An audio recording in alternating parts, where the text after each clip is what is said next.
This story is said to be based on true events, though the details have become blurred with time. It begins with a group of 4 friends, Sarah, Mike, Emily, and Jack, venturing into the Whispering Forest.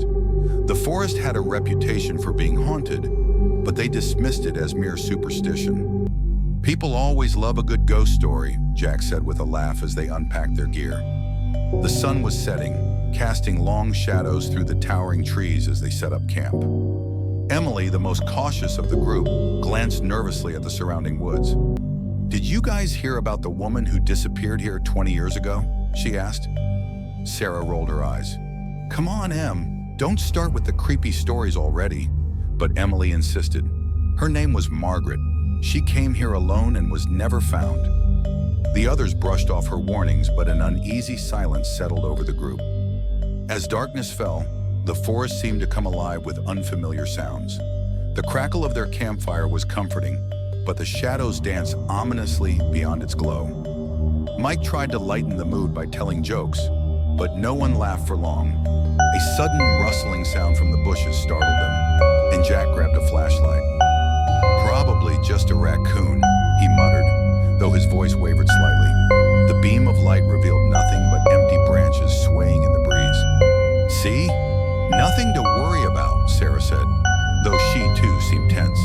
As the night wore on, the forest grew unnaturally quiet, as if holding its breath. Then came the laughter, a faint, high-pitched giggle that seemed to echo from nowhere. "What was that?" Emily whispered, clutching her jacket tightly. "Probably the wind," Mike said, though he didn't sound convinced. The laughter came again, louder this time, and it sent chills down their spines. "Okay, that's definitely not the wind," Jack said, his face pale. The group huddled closer to the fire, their eyes darting toward the shadows. Suddenly, the fire flickered violently, as though an invisible force had blown on it, and then it went out, plunging them into darkness. "Get the flashlight!" Sarah shouted, fumbling in her bag. The light flickered on, illuminating the terrified faces of her friends, but something else glinted in the beam. An old tattered scarf hanging from a tree branch. The scarf looked damp, and a dark liquid dripped steadily from it. "Is that blood?" Mike asked, his voice barely audible. No one answered, because all of them were frozen in place, staring at the scarf. A low, guttural growl echoed from the darkness, breaking their trance. "We need to leave, now," Emily said, her voice trembling. They packed up hastily, their movements clumsy and panicked. But when they tried to find the trail back, it was gone. The path they had walked earlier was now overgrown with thick, twisting vines.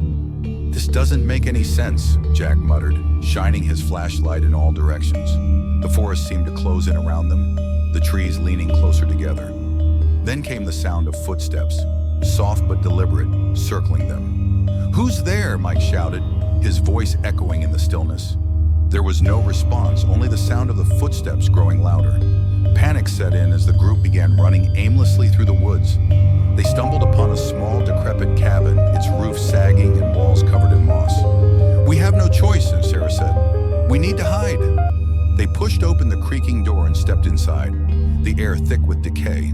The cabin was empty except for a single wooden table and a chair. On the table lay a book, a weathered journal with frayed edges. Mike picked it up and flipped through the pages, finding most of them blank. But on the last page, written in shaky handwriting, were the words, "Do not stay past midnight." "What time is it?" Emily asked, her voice breaking. Jack checked his watch, but the hands had stopped moving. A loud bang came from upstairs, making them all jump. "It's probably just the wind," Sarah said, though her face betrayed her fear.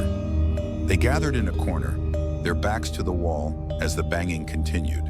Then came the whispering, indistinct voices that seemed to come from all around them. "We shouldn't have come here," Emily said, tears streaming down her face. Suddenly, the journal flew off the table, landing open on the floor. The pages began to turn rapidly, as if an unseen hand was flipping through them. The whispering grew louder, turning into screams. The screaming filled the air, drowning out their own thoughts. Sarah grabbed Emily's arm, pulling her toward the door, but it slammed shut on its own with a deafening crash. "We're trapped!" Mike shouted, his voice trembling with panic. The walls of the cabin seemed to breathe, expanding and contracting as if the building itself were alive. Jack tried to force the door open, but it wouldn't budge. A sudden chill swept through the room, and their breath became visible in the freezing air. "Do you feel that?" Emily asked, her voice barely a whisper. Before anyone could answer, the banging from upstairs turned into heavy footsteps descending the stairs. Each creak of the steps sent a shiver down their spines. They turned toward the staircase, but the dim flashlight barely illuminated the base of it. "Who's there?" Sarah called out, her voice shaking. No answer came, only the sound of the footsteps drawing closer. The flashlight flickered, plunging them into darkness for a moment before it sputtered back on. When the light returned, a figure stood at the bottom of the stairs, a tall, shadowy silhouette with glowing red eyes. Emily let out a blood-curdling scream as the figure began to move toward them. "Run!" Jack shouted, grabbing Sarah's hand and dragging her toward the back of the cabin. They stumbled through a narrow hallway, the walls closing in around them. Behind them, the figure's footsteps grew louder, echoing in the confined space. They burst through a door at the end of the hall and found themselves in a small room with no windows. "This can't be happening," Mike muttered, his hands gripping his hair. The air in the room grew heavy, making it hard to breathe. The journal lay on the floor in front of them, open to a new page.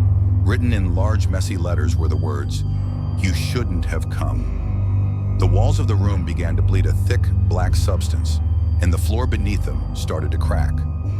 "What do we do?" Emily cried, clutching Sarah's arm. No one had an answer. The figure appeared in the doorway, its red eyes piercing through the darkness. It raised a long, bony hand and pointed at them. The black substance rose from the floor, wrapping around their ankles and pulling them down. They screamed and struggled, but the force was too strong. One by one, they were dragged into the darkness, their cries fading into silence. When Sarah opened her eyes, she found herself alone in the forest, lying on the ground. The morning sun filtered through the trees and everything seemed eerily calm. She called out for her friends, but there was no response. Nearby, she saw the journal lying in the grass, its pages fluttering in the breeze. She picked it up and read the final words. "You are the last."